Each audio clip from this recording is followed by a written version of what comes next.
আমি খাদিজা আরবের সমস্ত মহিলাদের মধ্যে ধন সম্পদওয়ালা একজন ছিলাম। আরবের সবচাইতে ধনী মহিলা আমি ছিলাম। ওগো আল্লাহর নবী, আপনার সাথে বিবাহ বন্ধনে আবদ্ধ হওয়ার পর নবীজি আমার সমস্ত অর্থ সম্পদ দ্বীনের জন্য, কালেমার জন্য দান সদকা করেছি। ওগো নবীজি, জীবনে কোনোদিন আপনার কাছে কোনো কিছু চাই নাই। আজকে মৃত্যুর আগে বিছানায় মৃত্যুর যন্ত্রণায় ছটফট করতেছি। ওগো নবীজি, আমি আজকে নিঃস্ব, আমি অন্ধকার কবরে কেমনে যাব? ওই কবরের প্রশ্নের উত্তর আমি খাদিজা কেমনে দিব? ওগো আল্লাহর নবী, আমি খাদিজা মুনকার নাকিরের প্রশ্নের উত্তর দিতে ভয় পাই। ওগো নবীজি, আমার পক্ষ থেকে মুনকার নাকিরের প্রশ্নের উত্তর আপনি দিয়ে দিবেন। ওগো নবীজি, আপনার কাছে আজকে একটা জিনিস আমি চাই। নবীজি বলে, খাদিজা কি চাও? এবার নবীজি বলে, খাদিজা কি চাও? হযরত খাদিজাতুল কুবরা রাদিয়াল্লাহু তাআলা আনহা তিনি বলেন, নবীজি আপনার কাছে একটা জিনিসের আবদার করি গো নবী। আপনার শরীরের পুরাতন একটা জুব্বা আমি খাদিজা ধুয়ে যত্ন করে রেখেছি। ওগো আল্লাহর নবী, আমি আপনার কাছে আবদার করি গো নবী, আমার মৃত্যুর পর নতুন কোনো কাপড় দিয়ে আমাকে কাফনের ব্যবস্থা করবেন না। ওই আপনার শরীরের পুরাতন জুব্বা দিয়ে আমার শরীরের কাফনের ব্যবস্থা করবেন নবী। নবীজি বলে, খাদিজা এমন কথা বলো না খাদিজা, অত্যন্ত ধনী ছিলে তুমি, আরবের অত্যন্ত ধনী ছিলে। আজকে সমস্ত অর্থ সম্পদ তুমি ব্যয় করেছ। আজকে যদি পুরাতন কাপড় দিয়া তোমার মরার পরে যদি তোমার কাফন দাফন করা হয়, এই মদিনার মানুষ বলতে থাকবে মোহাম্মদ বেআইনসাবি করলো, মোহাম্মদ বড় বেআইনসাবি, মোহাম্মদ বড় বেআইনসাবি। আজকে তার আদরের স্ত্রী খাদিজা মারা গেল, আর সে পুরাতন কাপড় দিয়ে তাকে কাফনের ব্যবস্থা করেছে। ও খাদিজা এমন বলতে থাকবে মানুষ। খাদিজা বলে, নবীজি এই জন্য আমি আপনার জুব্বা চেয়েছি নবী। আমার বিশ্বাস আপনার শরীরের জুব্বা যদি আমার শরীরে থাকে, মুনকার নাকির যখন কবরে প্রশ্ন করার জন্য আসবে, আমার বিশ্বাস আমার প্রশ্নের উত্তর দেওয়া সহজ হয়ে যাবে। আমার বিশ্বাস আযাবের কোনো ফেরেশতা আমার কাছে আসতে পারবে না। এই জন্য আপনার জুব্বা আমাকে পরিধান করিয়ে দিবেন। এবার খাদিজা ইন্তেকাল করার আগ মুহূর্তে নবীজিও ক্রন্দন করে। নবীজিও ক্রন্দন করতেছে, খাদিজা অনেক কষ্টে জীবন যাপন করেছ, 3 বেলা ঠিক মতো খানা খাইতে পারো নাই খাদিজা। আমি মোহাম্মদ সুখ দিতে পারি নাই, শান্তি দিতে পারি নাই। মৃত্যুর পরে কিয়ামতের ময়দানে আল্লাহর আদালতে আমাকে আসামির কাঠগড়ায় তুমি দাঁড় করাইও না। ওগো খাদিজা, আমি তোমার প্রতি সন্তুষ্ট, তুমি আমাকেও মাফ করে দিও। আমার ভাইরা, ভালো কোনো স্ত্রী যদি মারা যায় আর স্বামী যদি তার প্রতি খুশি থাকে, হাদিসের কিতাবে আসছে ওই স্ত্রীর জন্য আল্লাহর বেহেশত ওয়াজিব হয়ে যায়। নেককার স্ত্রী যদি মারা যায়, স্বামীকে খুশি করে আল্লাহর হুকুম পালন করে যদি মৃত্যুবরণ করে, হাদিসের কিতাবে আসছে ওই মহিলার জন্য আল্লাহর বেহেশত ওয়াজিব হয়ে যায়। ডাক দিয়েছে যেতে হবে ভাই, মরণ আমায় ডাক দিয়েছে যেতে হবে ভাই, পরকালে দেখা হবে এখন চলে যাই, পরকালে দেখা হবে এখন চলে যাই, মরণ আমায় ডাক দিয়েছে যেতে হবে ভাই, মরণ আমায় ডাক দিয়েছে যেতে হবে ভাই। যে ডাকের সাড়া আমায় দিতেই হবে, করিনি করিতে পারিব না আর মিশে এইভাবে, যে ডাকের সাড়া আমায় দিতেই হবে, থাকিতে পারব না আর মিশে এইভাবে, ভাবিনি অসময়ে ডাকিবে আমায়, করিনি ইমান আমল কি হবে উপায়, তওবা করার সময়টা এখন আমার নাই, তওবা করার সময়টা এখন আমার নাই, মরণ আমায় ডাক দিয়েছে যেতে হবে ভাই, মরণ আমায় ডাক দিয়েছে যেতে হবে ভাই।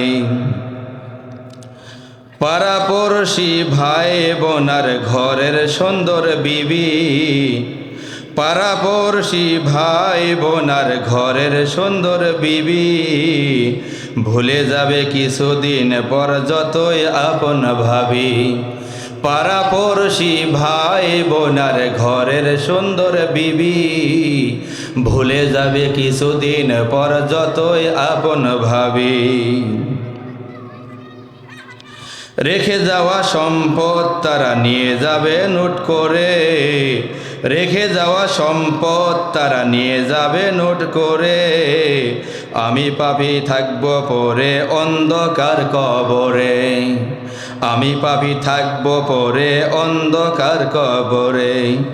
এই দুনিয়া কারো জন্য নয়তো চিরস্থায়ী, এই দুনিয়া কারো জন্য নয়তো চিরস্থায়ী, মরণ আমায় ডাক দিয়েছে যেতে হবে ভাই, মরণ আমায় ডাক দিয়েছে যেতে হবে ভাই। পরকালে দেখা হবে, পরকালে দেখা হবে, এখন চলে যাই, মরণ আমায় ডাক দিয়েছে যেতে হবে ভাই, ঠিক না? আলহামদুলিল্লাহ, বাদের মাথা বাজার বাইতুল আমান জামে মসজিদ এর উন্নয়ন কল্পে ষষ্ঠ বার্ষিক ইসলামী মহাসম্মেলন, আজকের ইসলামী মহাসম্মেলনের সম্মানিত সভাপতি সাহেব, বিশেষ অতিথি, সহসভাপতি, বিশেষ অতিথি, প্রধান অতিথি এবং আমার সম্মুখে ইসলাম দরদি, দিন দরদি, মুরব্বিয়ান ইকরাম, সমবয়সী ভাই ও বন্ধুগণ, পর্দার আড়ালে মা ও বোনেরা, আমরা সকলেই মহান আল্লাহ তাআলার দরবারে আমাদের অন্তর থেকে শুকরিয়া আদায় করি, সকলেই বলি আলহামদুলিল্লাহ। সম্মানিত হাজিরিন, আজকের ইসলামী মহাসম্মেলনে আসতে পেরে আমরা খুশি না বেজার, কি বলেন? যেই জায়গায় কোরআন হাদিসের আলোচনা করা হয়, কোরআন হাদিস দ্বারা প্রমাণ হয়, ওই জায়গাটা বেহেশতের বাগান। এই কথা দ্বারা প্রমাণ হয় আমরা যারা এই মজলিসে বসা আছি, বর্তমানে আমরা বেহেশতের বাগানে আছি, বলেন সুবহানাল্লাহ। সম্মানিত উপস্থিতি, আমি পবিত্র কোরআন থেকে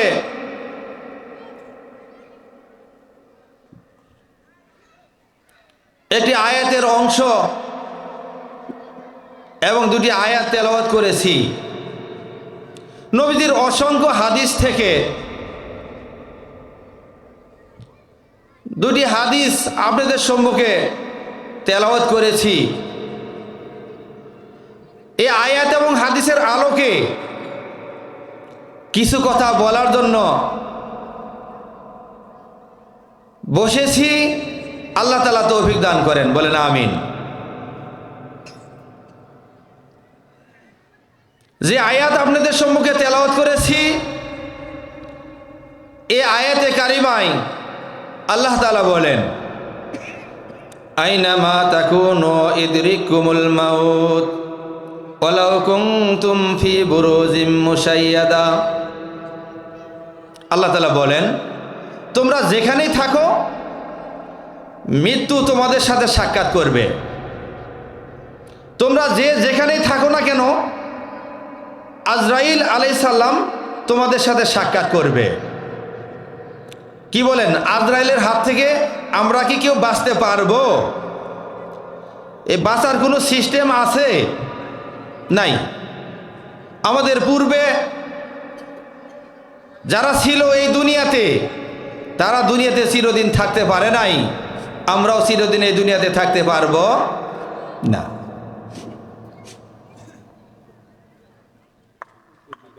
সম্মানিত হাজিরিন, নির্দিষ্ট সময় আল্লাহ তাআলা দিয়ে দুনিয়াতে পাঠিয়েছে। যার যখন হায়াতের জিন্দেগি শেষ হবে আল্লাহ তাআলার ডাকে সাড়া দিয়ে কবরে যাইতে হবে। পৃথিবীর জমিনে যত মাখলুক আছে সমস্ত মাখলুকের জান আজরাইল আলাইহিস সালাম কবজ করে। কি বলেন, আজরাইল ছাড়া দ্বিতীয় জান কবজ করার জন্য অন্য কেউ আছে নাকি? আজরাইল আলাইহিস সালামকে যখন আল্লাহ তাআলা জান কবজ করার দায়িত্ব দিলেন, আজরাইল আলাইহিস সালাম আল্লাহ তাআলাকে বলেন, আল্লাহ, আমি মানুষের জান কবজ করার দায়িত্ব গ্রহণ করব না। কেন? মানুষ আমাকে গালি দিবে, মানুষ আমাকে গালি দিতে থাকবে, দোষারোপ করতে থাকবে। আল্লাহ তাআলা বলেন, আজরাইল, পৃথিবীর জমিনে কেউ তোমাকে দোষারোপ করবে না, কেউ তোমাকে গালি দিবে না। জান কবজ করবে তুমি আজরাইল, মানুষ তোমার নাম বলবে না। মানুষ বলবে গাড়ি অ্যাক্সিডেন্ট করে মারা গেল, নতুন ড্রাইভার তো গাড়ি ঠিক মতো চালাইতে পারে না, অ্যাক্সিডেন্ট করে মারা গেল। কি বলেন, বলে কি বলে না? মানুষ বলে নৌকা ডুবে মানুষ মারা গেল, আজরাইলের নাম কেউ বলে না। মানুষ বলে আগুনে পুড়ে মানুষ মারা যায়, আজরাইলের নাম কেউ বলে না। মানুষ বলে ভূমিকম্প হয়ে মানুষ মারা যায়, মহামারীতে মানুষ মারা যায়, করোনা ভাইরাসে মানুষ মারা যায়। করোনা ভাইরাসের কোনো ক্ষমতা নাই, মহামারীর কোনো ক্ষমতা নাই, আগুনের কোনো ক্ষমতা নাই মানুষকে জ্বালিয়ে মারে, পানির কোনো ক্ষমতা নাই মানুষকে ডুবিয়ে মারে। এগুলো হলো মাখলুক। সমস্ত মাখলুকের জান কবজ করে একমাত্র আজরাইল আলাইহিস সালাম। তবে এই জান কবজ করার ধরন এক সমান হবে না। আজরাইল আলাইহিস সালাম কারো জান কবজ করার সময় অত্যন্ত আসানের সাথে সুন্দরভাবে জান কবজ করে, আবার কারো জান কবজ সময় আজরাইল আলাইহিস সালাম ভয়ঙ্কর আকৃতি নিয়ে সামনে দাঁড়িয়ে যায়। তবে মরতে সবাইকে হবেই। কবি বলে, মরণ থেকে যতই পালাও মরণ তোমায় লইবে ঘিরি, যদি সুদূর আকাশ পানে পালাও সে তাই লাগিয়ে সিঁড়ি। মরণ থেকে যতই পালাও মরণ তোমায় লইবে ঘিরি, যদিও সুদূর আকাশ পানে পালাও সে তাই লাগিয়ে সিঁড়ি। মরণের হাত থেকে বাঁচার জন্য তুমি যদি আসমানেও চলে যাও, আজরাইল আসমানেই তোমার সাথে সাক্ষাৎ করবে, বাঁচতে পারবে না। কি বলেন, বাঁচতে পারবো? আজ না হয় কাল। এই জন্য কবি বলে, ইস দুনিয়া মে হাম সব মুসাফির হ্যাঁ, ওহি আখের ঠিকানা, কোই আগে রওয়ানা হয় কোই পিছে রওয়ানা। এই দুনিয়ার মধ্যে আমরা মুসাফির, আখিরাত আমাদের আসল ঠিকানা। কেউ আগে রওনা দিবে, কেউ পরে রওনা দিবে, রওনা আমাদেরকে দিতেই হবে। কি বলেন? সম্মানিত হাজিরিন, যারা নেক আমল করবে, ইবাদত বندگی করবে, আল্লাহর হুকুম মানবে, তাদের জন্য মৃত্যু হলো উপহার স্বরূপ। নবীজি বলে, তুহফাতুল মুমিনিল মাউত, ইমানদারের জন্য মৃত্যু হলো উপহার স্বরূপ।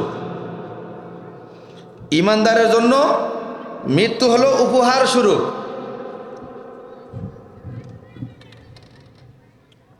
আর বেঈমানদের জন্য মৃত্যু হলো কিয়ামত স্বরূপ, ভয়াবহ।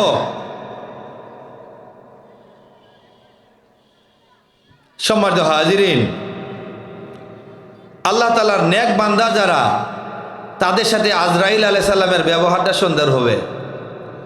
আর যারা দুশমন, আল্লাহর নাফরমান, তাদের সাথে আজরাইল আলাইহিস সালামের ব্যবহারটা ভয়াবহ ব্যবহার হবে। পৃথিবীর জমিনে লক্ষাধিক নবী রাসূলকে আল্লাহ তাআলা প্রেরণ করেছেন। কোন কোন নবী 1000 বছর জীবিত ছিলেন, তারপরও ইন্তেকাল করতে হয়েছে। কি বলেন, ঠিক কিনা? কোন কোন নবী 900 বছর, 700 বছর, 800 বছর পর্যন্ত জীবিত ছিলেন, 200 বছর, 300 বছর জীবিত ছিলেন, তারপরেও মরতে হয়েছে। কারণ পৃথিবীতে চিরদিন থাকার কোনো সিস্টেম নাই।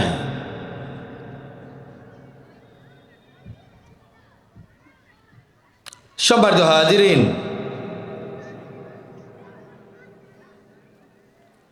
হযরত মূসা আলাইহিস সালাম, সকলেই নাম জানি আমরা, মূসা আলাইহিস সালাম, তিনি আল্লাহর সাথে অনেকবার কথা বলেছে। যেদিন মূসা আলাইহিস সালামকে জান কবজ করার জন্য আজরাইল আলাইহিস সালাম আসছে, সরাসরি মূসা আলাইহিস সালামকে এসে বলতেছে যে আমি আজরাইল জান কবজ করার জন্য আসছি। মূসা আলাইহিস সালাম সাথে সাথে আজরাইলকে একটা থাপ্পড় মারছে। হাদিসের কিতাবে আছে, মূসা নবীর থাপ্পড়ে আজরাইল আলাইহিস সালামের একটা চোখ খুলে জমিনে পড়ে গেছে। সুবহানাল্লাহ কোন। মূসা নবীর রাগ একটু বেশি ছিল, এক থাপ্পড়ে আজরাইলের চোখ উড়াইয়া ফেলাইছে। এই খোলা চোখ হাতে নিয়া আল্লাহর আরশে চলে গেছে। আল্লাহ এমন কার কাছে পাঠাইলেন, এক থাপ্পড়ে আমার চোখ উড়াইয়া ফেলাইছে, আমি আর এই ব্যক্তির জান কবজ করার জন্য যাইতে পারবো না। আল্লাহ তাআলা বলে, আজরাইল, সে আমার নবী মূসা, তুমি আদবের সাথে তাকে সালাম দিবা না, সুন্দরভাবে তাকে বলবা না, বেয়াদবি করছো এই জন্য থাপ্পড় মারছে, যাও আদবের সাথে তাকে সালাম দাও, তাকে প্রস্তাব দাও, আমি আল্লাহ তার দিদারের জন্য অপেক্ষা করতেছি। বলেন সুবহানাল্লাহ। এবার আজরাইল আলাইহিস সালাম মূসা আলাইহিস সালামের কাছে এসে সালাম দিলেন। সালাম দিয়ে বলতেছেন, আল্লাহর নবী মূসা,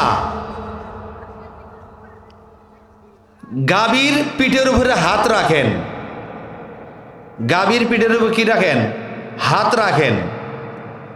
মূসা আলাইহিস সালাম বলতেছে যে গাভীর পিঠের উপরে হাত রাখলে কি হবে? আপনার হাতের নিচে যতগুলো পশম থাকবে, এই পশম পরিমাণ বৎসর আল্লাহ আপনার হায়াত বাড়ায় দিবে। সুবহানাল্লাহ কোন। তারপরে কি হবে? তারপরে মরণ হবে। কও কি তারপরে মরণ হবে? হ্যাঁ, তারপরে মরণ হবে। আজরাইল আলাইহিস সালাম বলতেছে, তবে আপনি যদি অনুমতি দেন, আপনি যদি চান, এই মুহূর্তে আপনার জান কবজ করার জন্য আসছি, আপনি যদি অনুমতি দেন, আপনার মাশুক আল্লাহ তাআলা আপনার দিদার দেওয়ার জন্য অপেক্ষা করতেছে। বলেন সুবহানাল্লাহ। হযরত মূসা আলাইহিস সালাম বলে, আজরাইল, যে আল্লাহ তাআলাকে আমি বারবার দেখতে চাইছি, দেখতে পারি নাই, মরার পরে আমি আল্লাহকে দেখতে পারবো। আজরাইল, আর দেরি করো না, এই দুনিয়াতে আমি আর থাকতে চাই না, আমার জান তাড়াতাড়ি কবজ করে নাও। সম্মানিত হাজিরিন, কারো জান আসানের সাথে সুন্দরভাবে কবজ করা হবে। জান্নাতি রুমাল নিয়ে আজরাইল আসবে আর বলবে, ইয়া আইয়াতুহান নাফসুল মুতমাইন্না ইরজিই ইলা রাব্বিকি রাদিয়াতাম মারদিয়া। হে শান্তি সুষ্ঠ আত্মা নফস, এই জান্নাতি রুমালের ভিতরে চলে আসো। হে মুতমাইন্না, এই রুমালের ভিতরে চলে আসো, আরামের সাথে আসবে। আর পাপিষ্ট যারা, তাদের জান কবজ করার জন্য আজরাইল আলাইহিস সালাম ছালার চট নিয়ে আসবে, ময়লাযুক্ত, দুর্গন্ধময় এমন ময়লাযুক্ত ছালার চট নিয়ে আসবে, রূহ বের হতে চাইবে না। আজরাইল আলাইহিস সালাম ভয়ঙ্কর আকৃতি নিয়ে তার সামনে দাঁড়াবে। আজরাইলের প্রতিটি পশমের গোড়ার থেকে আগুন বের হতে থাকবে। এই ভয়ে নাফরমানের চোখ উল্টে যাবে, রূহ বের হতে যাবে না। এক পর্যায়ে আজরাইল আলাইহিস সালাম টেনে হেঁচড়ে রূহ বের করে আসমানের দিকে রওনা দিবে। দুর্গন্ধে আসমানের ফেরেশতারা বলবে, কার জান কবজ করেছো? নাফরমান, বেঈমান, দুর্গন্ধ সহ্য করা যায় না, তাকে আরশের দিকে নিয়ে যায়ও না, তাকে সিজ্জিন নামক জেলখানায় তাকে নিক্ষেপ করে দাও, জাহান্নামে। সম্মানিত হাজিরিন, আমি বলতে চাচ্ছি সবারই জান কবজ করা এক না, তবে মৃত্যুর একটা ভয়াবহ কষ্ট আছে সবারই, কম আর বেশি। আমার ভাইরা, আমাদের নবী মুহাম্মদুর রাসূলুল্লাহ সাল্লাল্লাহু আলাইহি ওয়াসাল্লাম বিদায় হজ থেকে ফিরে আসার পর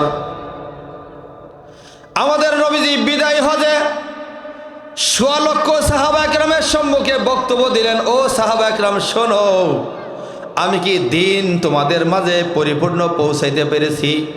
নবীজির সাহাবারা বলেন, ইয়া রাসূলুল্লাহ, কেন বলেন এমন কথা? আপনি কি আমাদের মাঝে আর থাকবেন না? নবীজি বলে, ও সাহাবা একরাম, এই হজ আমার জীবনের শেষ হজ। এই হজই হলো বিদায়ী হজ।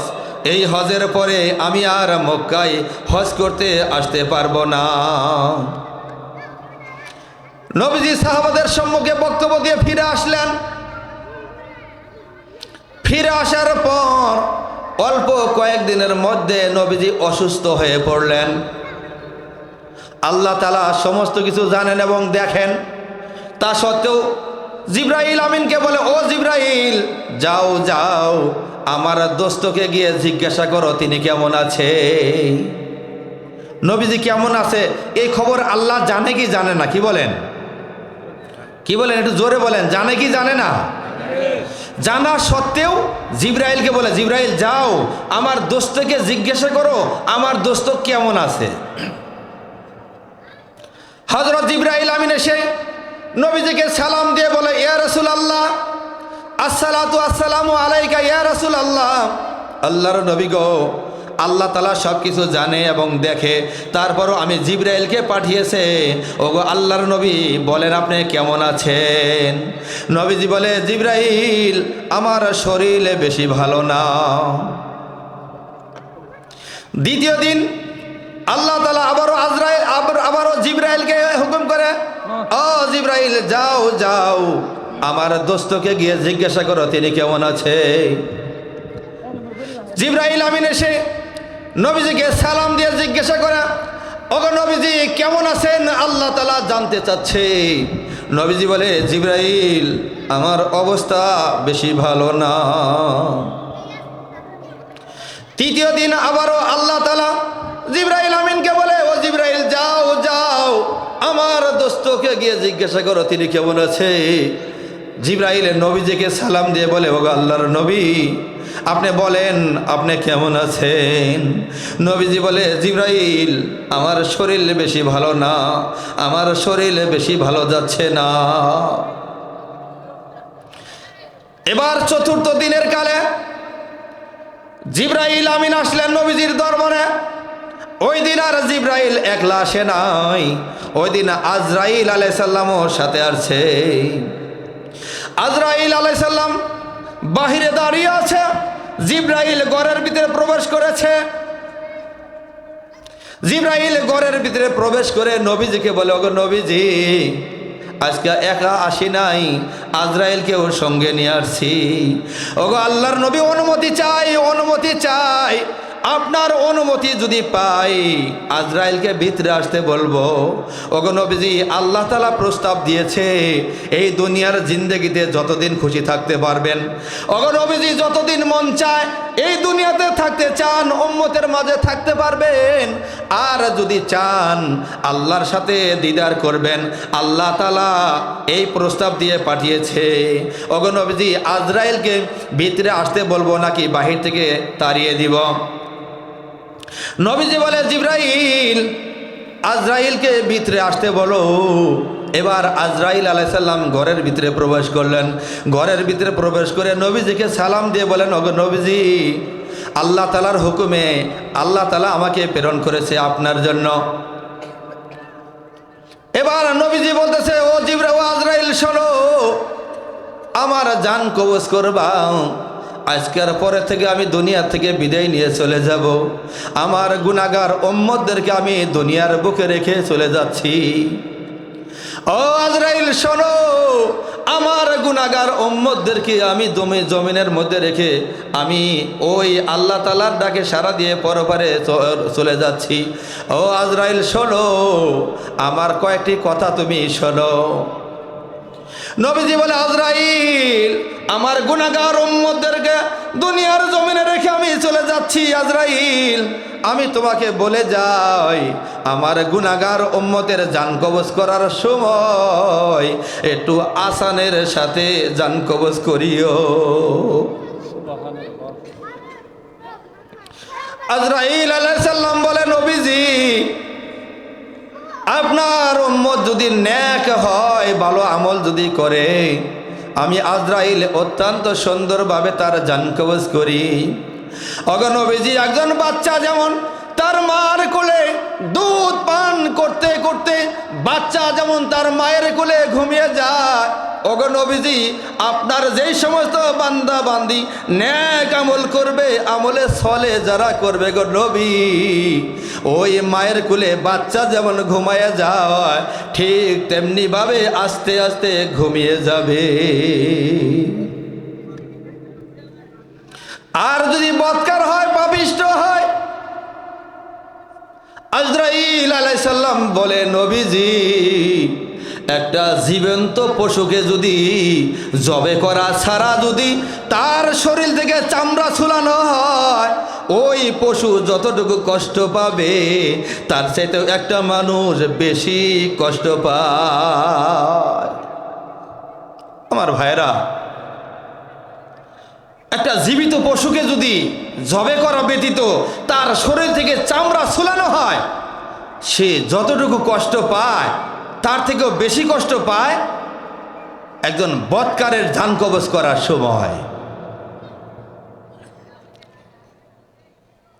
আমার ভাইরা, এই মৃত্যুর হাত থেকে আমরা কেউ পালাইতে পারবো না।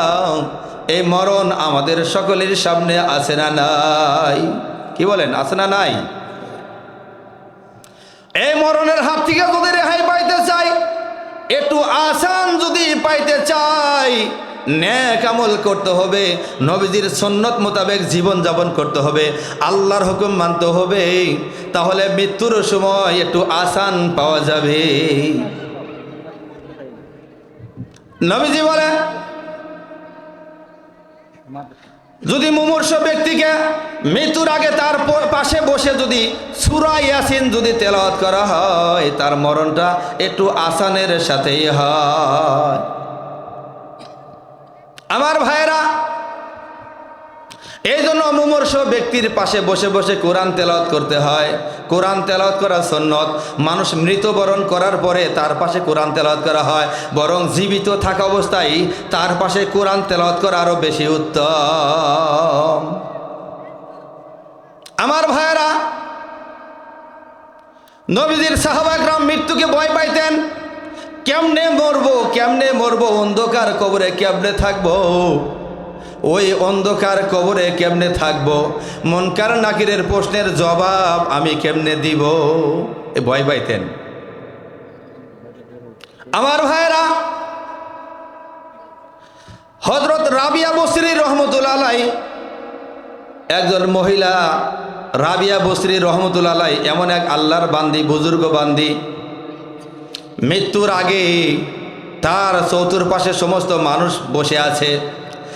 হযরত রাবিয়া বসরি রহমতুল্লাহ আলাই জনগণদেরকে বলে, তোমরা ঘর খালি করে দাও, তোমরা ঘর খালি করে দাও, আমার ঘরে আল্লাহর পক্ষ থেকে মেহমান আসতেছে।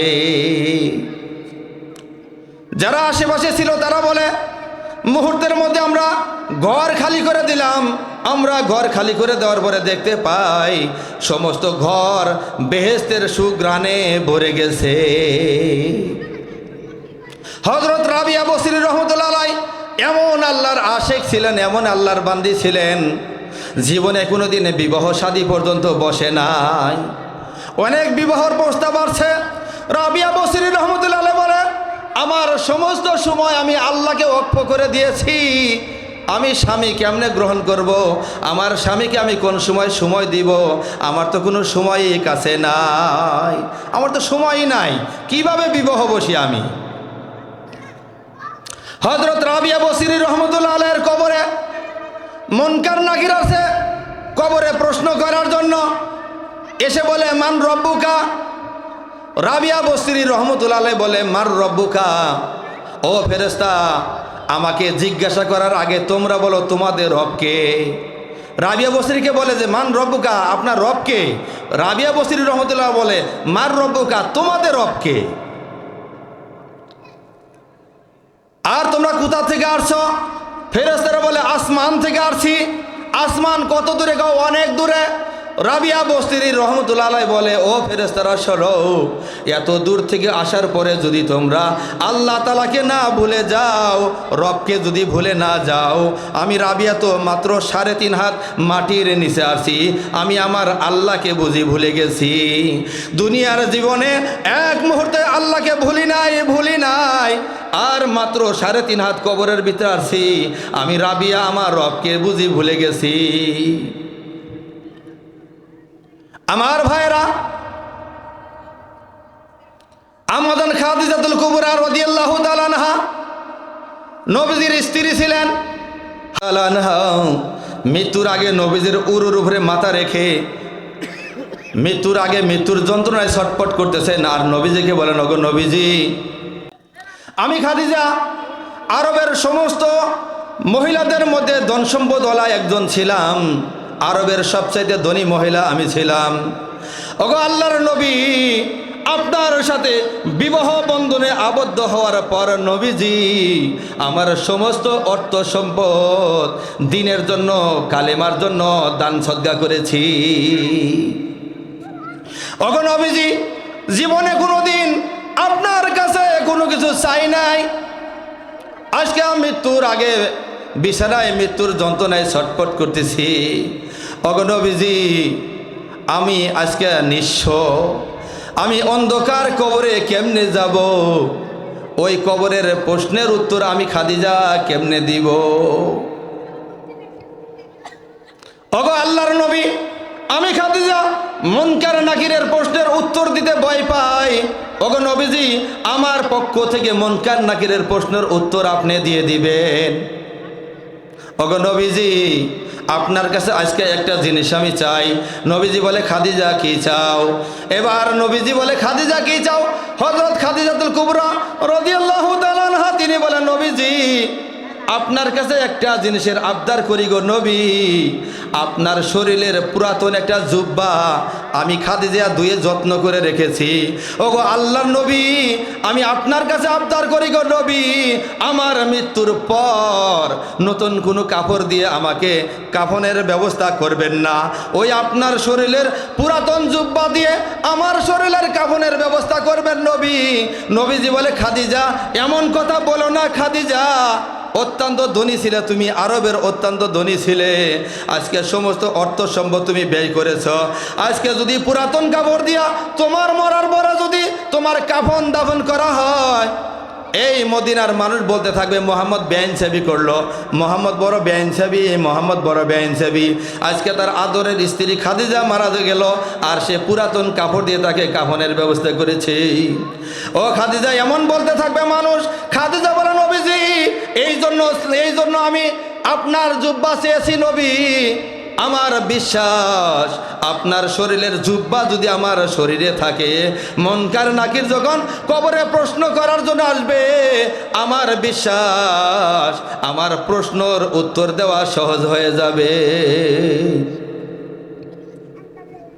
আমার বিশ্বাস আযাবের কোনো ফেরেশতা আমার কাছে আসতে পারবে না।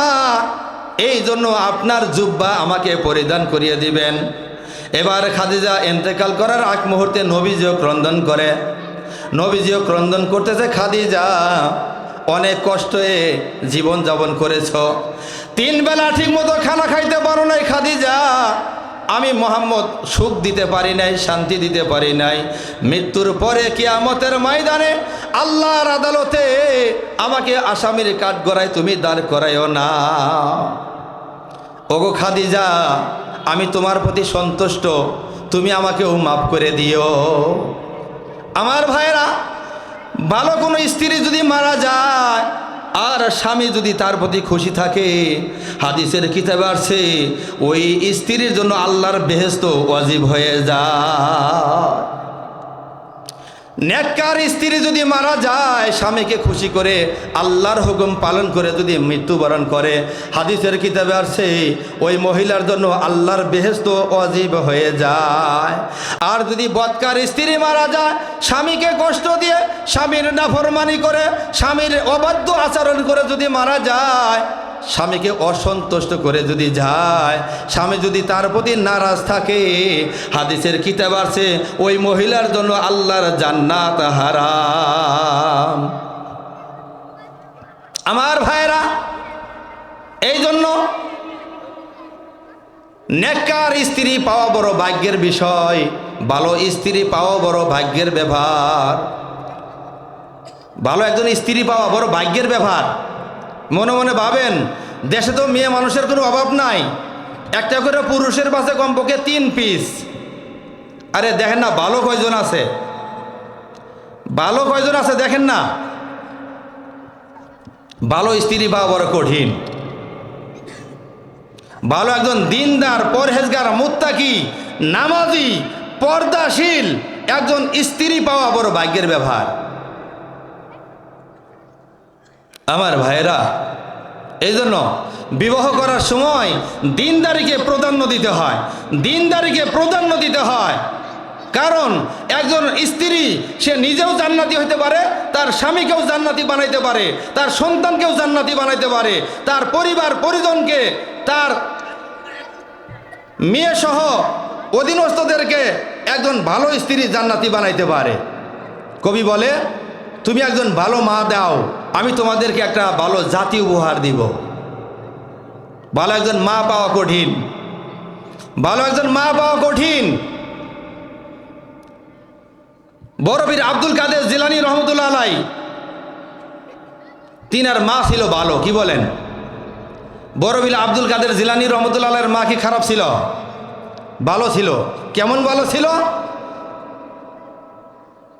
জীবনে কোনোদিন পর্দার খেলাপ করে নাই, যার কারণে বড় পীর আব্দুল কাদের জিলানী রহমতুল্লাহ আলাইয়ের মা বাচ্চা গর্ভে থাকা অবস্থায় পবিত্র কোরআন তেলাওয়াত করেছে।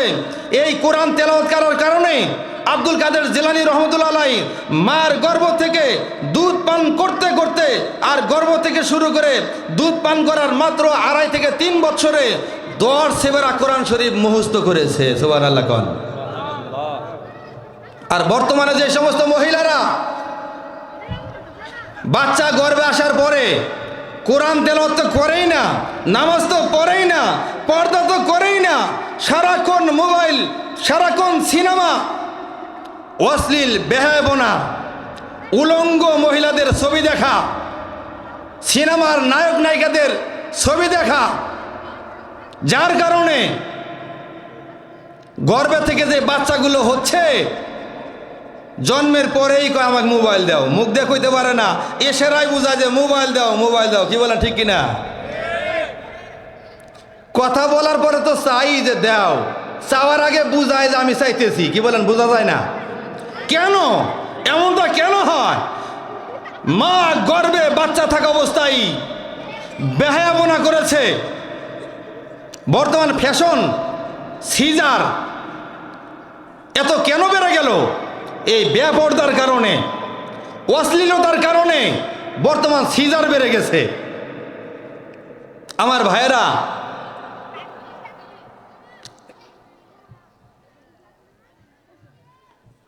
আগে মানুষ বাচ্চা গর্ভে আসার পরে নামাজ পড়তো, আল্লাহর কাছে দোয়া করত আর কান্নাকাটি করত, আল্লাহ আমার আসানের সাথে বাচ্চাটা প্রসব করতে দিও। এখানকার মানুষ সময় বের করে নেয়। শাশুড়িরা বলে বৌমার নতুন নতুন বাচ্চা গর্ভে আসছে, কাজ করতে দেওয়া যাবে না, তাকে একটু অবসর থাকতে হবে, বাড়ি কাজ দেওয়া যাবে না। এই সুযোগে বৌমারা বেহায়াপনা করে। এই সুযোগে বউগুলো মোবাইলের মধ্যে, টিভিতে বিভিন্নভাবে অর্ধ উলঙ্গ ছবিগুলো দেখে, যার কারণে বাচ্চা জন্মের পরে বেশি বেশি বেহায়াপনা করে। প্রত্যেকটা বাচ্চা তার মাকে এবং বাবাকে অনুসরণ করে দুনিয়াতে আসে। বাপ মাও যদি ভালো হয়, সন্তানও ভালো হয়। বাপ মাও যদি খারাপ হয়, সন্তানও খারাপ হয়। এই জন্য কবি বলে, বাপ বালা তার বেটা ভালা, মাও বালা তার ঝি, গাই বালা তার বাসুর বালা, দুধ বালা তার ঘি। কি বলেন? বাপ বালা তার বেটা ভালা, মাও ভালা তার ঝি, গাই বালা তার বাসুর বালা, দুধ বালা তার ঘি। কলি যুগের কথা রে ভাই, কলি যুগের কথা, ছেলে থাকে ল্যাপ্ত সুখে, বাপের দেয় খেতা। ঠিক না? শ্বশুর আইলে মুরুখ মারে, বাপের দেয় ডাল, বইয়ের শুধু আদর করে, মায়ের দেয় গাল। ঠিক না? সম্মানিত উপস্থিতি, এই বেহায়াপনা আমরা করার সুযোগ দেই। এই সমস্ত বেহায়াপনা করার পর যদি মনে মনে ভাবেন হযরত ফাতেমার সাথে আমার জান্নাত হোক, অসম্ভব। যদি মনে মনে ভাবেন হযরত খাদিজার সাথে আমার জান্নাত হোক, অসম্ভব। তারা আপনার মতো বেপর্দা ছিল না, বেলাজা ছিল না, বেহায়া ছিল না। তারা সর্বক্ষণ পর্দায় থাকতো, স্বামীর আনুগত্য করত, স্বামীর হুকুম ছাড়া কোথাও যাইতো না। আজকে আপনি কক্সবাজারে যান, অর্ধ উলঙ্গ অবস্থায় ছবি ওঠেন, সেলফি ওঠেন, মোবাইলে পোস্ট করেন। আমি কক্সবাজারে আসছি, ছোট ছোট হাফ প্যান্ট পরে যুবক যুবতীরা কক্সবাজারে গিয়ে বিভিন্নভাবে তারা রং করে ছবি ওঠে আর ফেসবুকে পোস্ট করে। আপনি এই সমস্ত অন্যায় করে, বেহায়াপনা করে আপনি কি খাদিজার সাথে বেহেশতে যাইতে চান? অসম্ভব। হাদিসে আছে, মান তাশাব্বাহা বিকওমিন ফাহুয়া মিনহুম, যে জাতি যাকে অনুসরণ করবে তার সাথে তার কিয়ামত হবে। আমার ভাইয়েরা, মৃত্যু সকলেরই আছে, তবে সমস্ত মানুষের মরণ এক সমান হবে না। কারো মরণ হবে আসানের সাথে, আর কারো মরণ হবে কষ্টের সাথে। জিবরাইল আমিন নবীজির কাছে আসছে, ওগো নবীজি কি অবস্থা, কেমন আছেন? নবীজি বলে, জিবরাইল অবস্থা বেশি ভালো না, আমার অবস্থা বেশি ভালো না। চতুর্থ দিনের কালে আজরাইল সাথে আসছে, নবীজির অনুমতি চাচ্ছে। শুধুমাত্র পৃথিবীর জমিনে একটাই মাত্র ঘর, যেই ঘরে আজরাইল প্রবেশ করার জন্য অনুমতি লাগে। দুনিয়ার জমিনে এমন কোনো ঘর নাই যেই ঘরে আজরাইল ঢুকতে অনুমতির প্রয়োজন হয়। আমাদের নবীর ঘর ব্যতীত দুনিয়ার জমিনে এমন কোনো ঘর নাই যেই ঘরে আজরাইল ঢুকতে অনুমতি লাগে। এবার অনুমতি দিলেন। আমার ভাইয়েরা, নবীজি বিছানায় শায়িত, মৃত্যুর আগে নবীজি ফজল ইবনে আব্বাস, নবীজির চাচাতো ভাই ফজল ইবনে আব্বাসকে নবীজি বলতেছেন, ও ফজল, মদিনাবাসীদেরকে একটু ডাকো, মরার আগে আমি তাদের কাছ থেকে একটু মাপ নিতে চাই। ও ফজল, একসাথেই মদিনাতে জীবন যাপন করলাম, না জানি কোনো অন্যায় করলাম, আমার দ্বারাই কাউকে কোনো কষ্ট দিছি কিনা, আমি কারো কাছে পাওনা ঋণী আছে কিনা, আমি তাদের কাছ থেকে মাপ নিতে চাই, তাদেরকে একটু ডাকো। ফজল ইবনে আব্বাস মদিনাবাসীদেরকে ডাকলেন। সমস্ত মদিনাবাসীরা নবীজিকে বেষ্টনী করে নিলেন। নবীজি মদিনাবাসীদেরকে বলে, ও মদিনাবাসী শোনো, একসাথে জীবন যাপন করলাম, আমার মৃত্যুর সময় ঘনিয়ে আসছে, আমি ঋণ নিয়ে কবরে যাইতে চাই না। আমি যদি তোমাদেরকে আঘাত করে থাকি, প্রতিশোধ নিতে পারো, আমার কাছে যদি কেউ পাওনাদার থাকো, আমার কাছ থেকে আমার পাওনাদার দাবি করতে পারো, আমি ঋণ পরিশোধ করতে চাই। এইভাবে নবীজি বলতেছিলেন। এইভাবে যখন নবীজি বলতেছিলেন, এক সাহাবী দাঁড়িয়ে বলে, ইয়া রাসূলুল্লাহ, 3 দিরহাম আপনার কাছে পাই, অনুমতি পাইলে আমি ওই 3 দিরহাম আজকে দাবি করতে চাই। নবীজি বলে, কি জন্য তোমার কাছ থেকে 3 দিরহাম নিয়েছিলাম? এবার নবীজির সাহাবী বলে, এক ভিক্ষুক আপনার কাছে ভিক্ষা নেওয়ার জন্য আসছিল, আপনার কাছে টাকা ছিল না, আমার কাছ থেকে ধার নিয়েছিলেন। নবী 3 দিরহাম আমার কাছ থেকে খরচ নিয়ে ফকিরকে ভিক্ষা দিয়েছিলেন, আজকের দিনে ওই 3 দিরহাম আমাকে দেন। নবীজি ফজল ইবনে আব্বাসকে বলে, ও ফজল, যাও এই 3 দিরহাম পরিশোধ করে দাও। নবীজি বলে, আর কে পাওনাদার আছো দাঁড়াও, আর কে পাওনাদার আছো দাঁড়াও।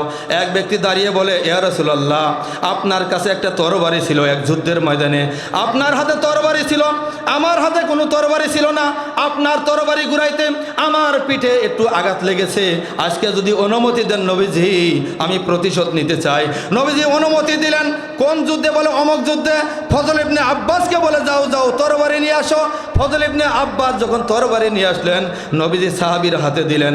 এমত অবস্থায় হযরত ফাতেমা রাদিয়াল্লাহু তাআলা আনহা তার 2 সন্তানকে পাঠিয়ে দেয়, ও ইমাম হাসান এবং হুসাইন, যাও তোমরা 2 ভাই দৌড়ায় যাও, নবীজিকে প্রতিশোধ নেওয়ার জন্য এক ব্যক্তি দাঁড়িয়েছে, তোমাদের 2 ভাইয়ের পিঠ তাদের সামনে দিয়ে দাও, যতক্ষণ মন চায় ততক্ষণ প্রতিশোধ নিবে, তোমাদের শরীরে 1 বিন্দু রক্ত থাকা পর্যন্ত তোমাদের নানার যেন কোনো কষ্ট না হয়।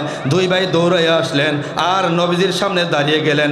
নবীজি বলে, হাসান এবং হুসাইন, ও নানু ভাই, তোমরা 2 ভাই দূরে যাও, আমি নবী মৃত্যুর আগে মুসলমানিত্ব শিক্ষা দিয়ে যাচ্ছি, আমার ঋণ পরিশোধ করতে দাও। কিয়ামতের ময়দানে আল্লাহর আদালতে ঋণ নিয়ে দাঁড়াইতে চাই না, ঋণ পরিশোধ করতে দাও, ঋণ পরিশোধ করতে দাও।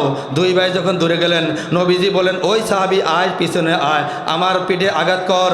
নবীজির সাহাবী পিছনে চলে গেলেন আঘাত করার জন্য।